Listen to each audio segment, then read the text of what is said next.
Stríðsárin 1938 til 1945 eftir Pál Baldvin Baldvinsson sem kominn hérna á gamalkunnar slóðir í þessum stól. Þetta gríðarlega mikil bók, meira en 1000 blaðsíður, ótal myndir. Já, menn sagt að það séu 3000. Þið trúðu því nú ekki, en talningavélar hjá umbrotsmönnum þær ljúga víst ekki. Að þessu 3000 myndir í þessari bók. Já.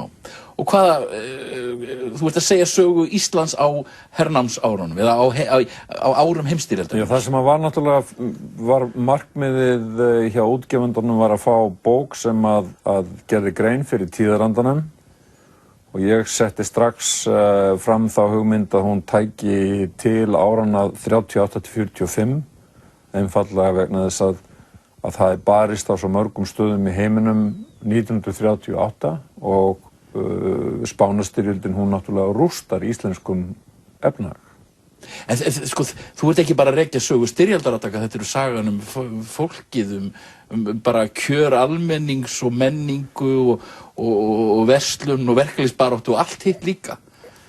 Já, ætlunin var svo að reyna að gera lesandanum grein fyrir því hvaða hræringar að ganga gegnum samfélagið og það var náttúrulega fyrst að leita bara til í blöð og tímarit og þann pakka allan til þess að draga fram svona helstu strengina í þessu og það náttúrulega verður maður að taka ákvörðun það býtu eigum við að fara að eldast til dæmis við það að reyna að gera einhverja grein fyrir stöðu kvenna vegna þess að í öllum skrifum á þessum tímabili þá eru konur meira og minna faldar og eins fer maður að spyrja sjálfum sig hvað eigum að gera fyrir blessuð börnin og unglingana, hvernig eigum að reyna að draga þeirra hag fram sem meira og minna falinn og þannig að reyna að gera grein fyrir ekki bara kollunum og því sem þeir eru að agnúast í pólitík heldur sko miklu stærri samfélagsmynd. Sko, þú tekur nú þarna meðal annars út ákveðna persónur og fylgir þeim einhvern veginn í gegnum þetta. Þannig að Vilborg Dagbjartsdóttir þarna, ung kona, kemur fyrir aftur og fleiri og fleiri. Já, það eru sem sagt hátt á annan tug einstaklinga sem að rekja þessa sögu, sumir alla leið, sumir þeirra staddir erlendis, sumir þeirra ganga sko þrautagöngu til dæmis báðir fangarnir sem lenda í þýsku fangelsunum í Noregi, Leifur Möller og Baldur Bjarnason. Þeirra saga þannig rakin eðlilega vegna þess að hún gefur okkur innsýn inn í þá ógn sem að rauninni ríkti bara hérna rétt handan við álana. En svo ertu með sko til dæmis í partínum sem þarna rétt fyrir áður en stríðið brýst út, þar ertu með mikið flóttamenn sem að reyna að komast til Íslands, komast sumir en svo margir aðrir sem að komast alls ekki.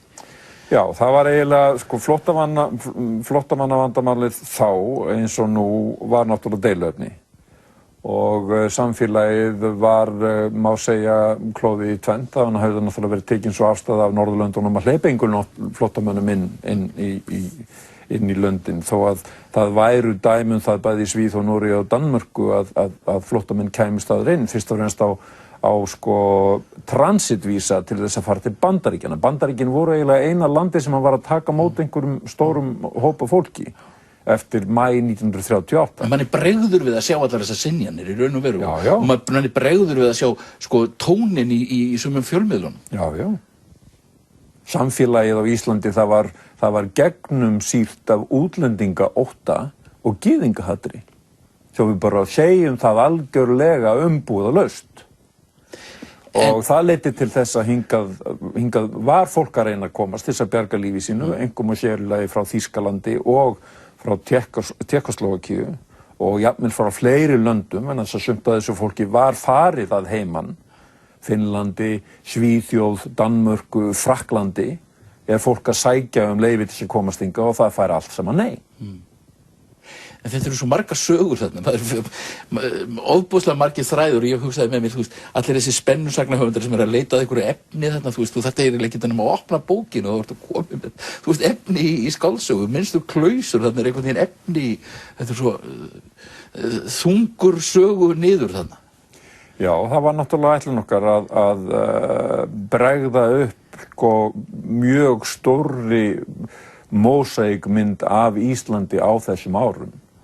Og í sömu tilvikum þá var náttúrulega dálítið langt selst vegna þess að við tegjum okkur, eða ég teygi mig talsvert lengra heldur en að íslenskir höfundar hafa gert til dæmis bara í frásögnum af skipaferðunum og skipstöpunum hérna í kringum landið. Það sem að við höfum fyrst og fremst verið ég gott dæmi til dæmis bara Goðafoss. Sama daginn og Goðafoss fer niður með því manntjóni sem að verður hér í Faxaflóanum, þá fara 2 önnur skip niður. Þannig að það ekki bara Íslendingarnir sem eru að drukkna hérna á miðunum í kringum landið, heldur eru það þúsundir erlendra manna. En almenningi var náttúrulega ekki sagt frá því, það var... Nei, en almenningur náttúrulega hefur orðið var við það, þess að það að koma hingað einn mánuðinn, þá var að koma hingað yfir 300 skipreika menn. Og náttúrulega þeir sem að vinna við höfnina, þeir náttúrulega verða varir við það þegar að koma hingað inn menn sem að fluttir í bílum á sjúkrahúsin upp á Helgafelli eða suður með sjó eða hér í bænum. Að fólk náttúrulega veit af þessu þó að það komist ekki inn í fjölmiðlana vegna þess að það er náttúrulega ritskoðun sem að hamlar upplýsingum það sem að gerast nákvæmlega hér. En sko það alltaf talað um þetta sem mestu breytingatíma í nánast Íslandssögunni. Að þarna hefði einhvern veginn Ísland algjörlega myndast og öll okkar viðhorf og allt. Er það svo? Finnst þér það vera eftir að hafa farið svona nákvæmlega í gegnum þessa sögu? Já, ef við berum saman skóflu og skurðgröfu, þá er það raunin. Ísland stekkur frá því að vera fátækasta eymdarbæli í Evrópu yfir í það að skynja það að það hægt að hafa nóga vinnu, það hægt að fá peninga borgaða fyrir vinnuna sína og það hægt að hafa nóg að borða. Og það hægt að ganga í félög, það hægt að sjá kvikmyndir sem eru nýjar, það hægt að hlusta á tónlist úr öllum heiminum, sem sagt okkar típa af samfélagi, hún verður til þarna. Og það amerískt samfélag fyrst og fremst, vegna þess að þeir setja mark sitt á Ísland, enda bjó 20% af íslensku þjóðinni bjó í Kanada og Bandaríkjunum á þessum árum. Og við höfum verið að reyna að fullvinna þann draum síðan að við séum amerískt allsnægta þjóðfélag. Gengur ekki alveg nógu vel, en reynum samt. En þetta eins og ég segi, gríðarlega mikil bók og það náttúrulega komið þarna inn á líka hluti sem að menn hafa verið að tala núna bara upp á síðkastið, það ástandið, ekki síður en sko flóttamannamálin og svo náttúrulega þessar óbúðslega mörgu ljósmyndir og þær hafa ekki allar birst áður. Nei, við höfum verið að reyndum nú reyndra því að það hafa komið út ágætt rit sem að hafa verið myndlýst af því sem til þá reyndum við náttúrulega að sveigja frá þeim myndum sem hafa verið notaðar og hafa birst og leitað einhverju nýju myndefni og það til dæmis að birtast þarna myndir eftir Vigfús Sigurgeirsson sem hafa ekki birst áður á prenti sem náttúrulega einn helsti ljósmyndar okkar á þessum tíma, Svavar Hjaltested, Sigurhans Vigni og síðan náttúrulega urmull af ljósmyndum eftir óþekkta menn sem að birtast þarna. Þannig að það var verið að reyna að sveigja framhjá þeim myndum sem hafa verið mest notaðar. Páll Baldvin, þakka þér fyrir að koma hérna stríðsárin 1938 til 1945.